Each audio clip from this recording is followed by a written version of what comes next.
All right, this is Luis Sandoval here with Paulie Malignaggi. First of all, Paulie, man, looks like you've been getting some work in the gym right now. How's everything going? I know you're coming back, man, but you talk to me about that. How that process going so far? It's good. I've been trying to prepare on the road for a small fight in Italy. It's nothing major, but for me, it just has a special meaning just because of chance to fight in Italy is always something I've always wanted to do.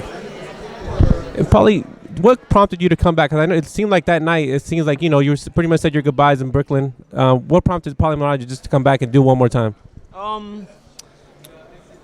I just felt like Danny's a good fighter, Garcia's a good fighter, but I felt like a lot of it, not all of it, obviously some of it is because Danny's a good fighter and he was very gracious in the victory and he's a solid top-level competitor. I just felt like a lot of it was also to do with me and not being able to find my timing. I just remember certain moments of that fight just waiting and waiting and waiting, and he was waiting on me and he was waiting more. I'm supposed to eat you up when you do that. You know what I mean? I used to eat guys like that up. You can't give me that kind of time and me not at least eat you up with the jab. And it was just like nothing was really flowing together. It was only flowing in spots. So it ended up being a really good fight for Danny because, I did some good things in spots, but I didn't do good things consistently. So in the end, it ends up being a good win for Danny and against an opponent that showed him some stuff but couldn't make him pay for everything. And it'll improve him, and that's kind of the maturing factor of a top-level competitor like Danny Garcia, And for me, on my end, though, I felt like had I been consistently fighting, I would have been more.